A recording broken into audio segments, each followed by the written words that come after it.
salaamaaleykum maa ngi wuyoo si Ahmadou Ndiaye maa ngi chargé relation extérieure de l'ESTM donc tey jii ñun ñoo fi nekkal étudiants yi ñoo leen fi nekkal ci côté amical ñoo mbébétoon 72 heures yi nga xamante ni dañ koy tënk chaque année waaye atum ren bii dafa nekk lu particulier donc 72 heures yi tey ji ngi tàmbalee ci cérémonie officielle donc cérémonie officielle boobu noonu ñuy waxtaanee le thème numérique et santé. Numérique et santé, ça veut dire un Dieu incontournable au XXIe siècle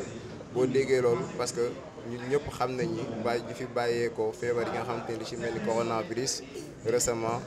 li ci mel ni aussi tamit problème yi fi am di am ci hôpitaux yi genre loolu moo ñu gën a poussé lu tax ñu choisir thème boobu numérique et santé parce que am nañ yaakaar ni numérique am na apport bu bëri bu mën a indil santé bi ci côté ay rendez-vous à distance et autres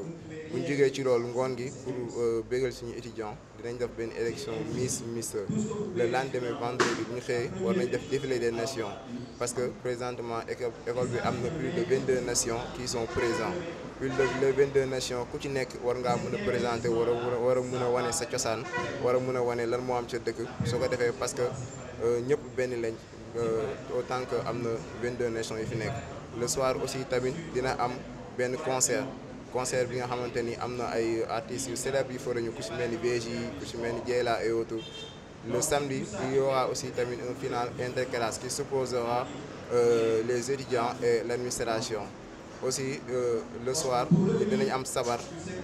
et la nuit on termine en beauté avec une grande soirée bu nga xamante ni ci lañ koy bu ko defee étudiants yi nekk ñu ngi leen ci woo ñi duñu mënuñoo terminer te duñu remercier suñu sponsor suñu partenaire comme Warkha TV comme Proxy Intérim comme CH Consulting comme Opéra Voyage et autres. Voilà, merci à tous.